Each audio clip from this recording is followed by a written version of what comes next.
Il y a un autre sujet sur lequel je voulais revenir. Mais je ne savais pas qu'il y en avait autant. Non, mais après on va les rejoindre. Mais c'est pas les mêmes, hein. On va rejoindre toute l'équipe après, bien sûr. Il y a plein d'autres programmes. On va parler d'autres programmes, on va parler de plein de choses, on va aborder tous les sujets. Il y a tellement de sujets à aborder ce soir. Et je l'ai dit souvent dans l'émission, je vous le dis, et j'ai été dur avec vous. Je vous le dis, Monsieur Mélenchon, j'ai été très dur avec vous. Allez. Raquel Garrido a dû vous le dire. C'est sur vos propos sur le CRIF. Alors, précisez, le CRIF, c'est... Alors, bien sûr, les institutions juives, voilà, le CRIF, voilà ce que vous avez dit sur... Mais allez-y, le CRIF, c'est...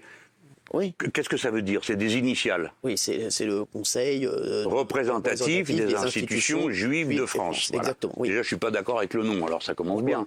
Ben parce qu'il n'y a pas d'institutions juives en France. Il y a des associations, il y a des... Mais qu'est-ce que c'est, les institutions? Les institutions, c'est celles de la République, pas d'une communauté. Alors, mais oui, alors allez-y, pardon, je vous ai interrompu. Là-dessus, moi, je veux dire, moi, je suis juste d'origine tunisienne. Et dans mes émissions, je donne vraiment la parole à tout le monde. Et j'essaie d'être le plus juste possible. Ça n'a pas de rapport. Non, mais c'est voilà. Donc vous êtes d'abord une personne, quand même. Exactement. Voilà, je suis d'abord une personne et je me sens autant tunisien que juif et que je pense que si j'ai fait ce parcours, c'est ma culture tunisienne qui me l'a porté et ma culture juive, etc. Et c'est vrai que moi, je suis comme vous. J'aime pas tous ceux qui stigmatisent les musulmans.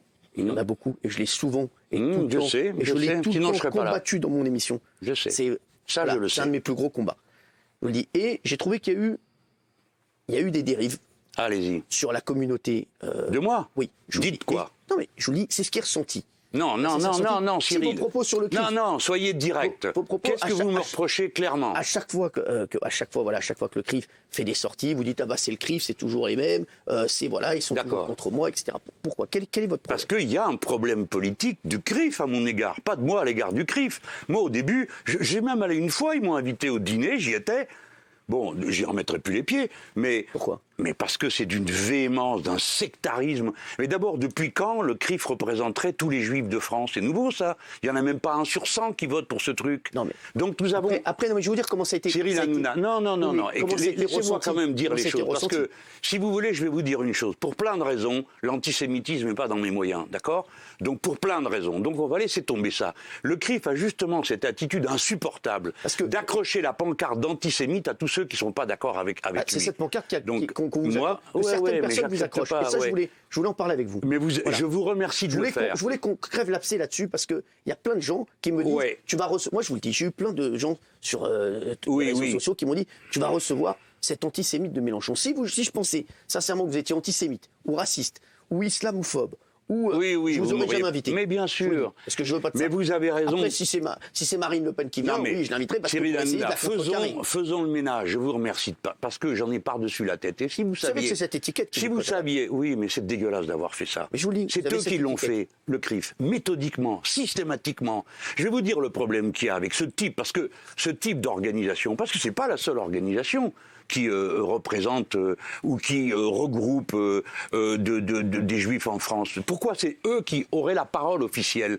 Il y a des émissions, il y a des chaînes de télé, il y a plein de choses où je m'exprime. Mais revenons sur... Ça vous fait mal d'avoir cette étiquette? Ça me fait très mal. Ça m'a mis les larmes aux yeux. Je vais vous donner un exemple. Quand je suis allé à la manifestation à la mémoire de Madame Mireille Knoll, qui a été assassinée pour un motif antisémite, nous avons fait un appel de tous les groupes de l'Assemblée nationale. Le mien, tout le monde a signé l'appel. Nous sommes allés à la manifestation.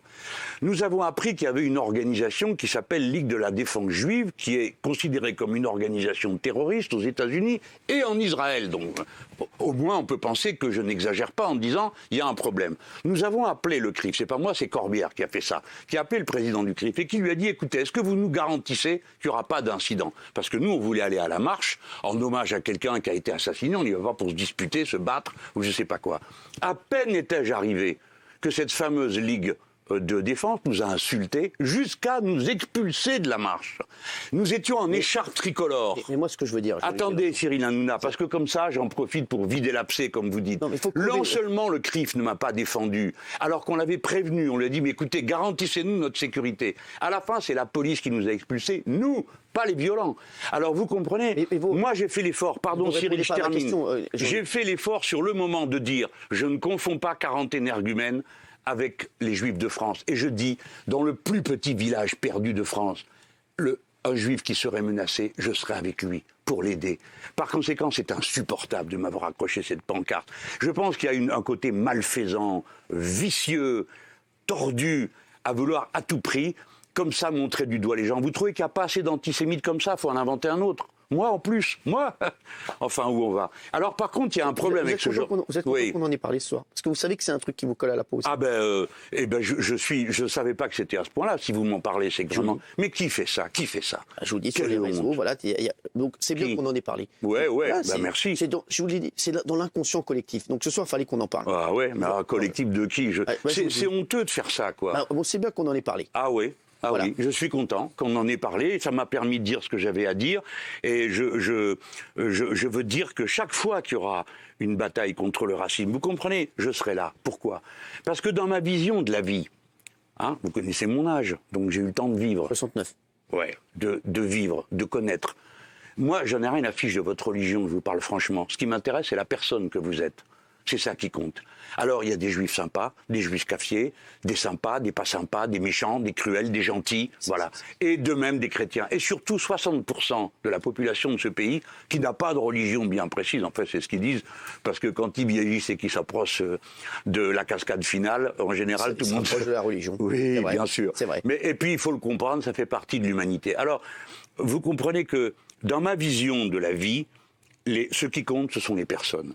L'humanisme, qui est ma vraie religion, c'est bien qu'on en ait. L'humanisme, la philosophie humaniste dit l'être humain est créateur de sa propre histoire. C'est pour ça que c'était une rupture avec les religions à l'époque, parce que les gens disaient mais pas du tout, c'est pas l'être humain qui est créateur de son histoire, c'est Dieu.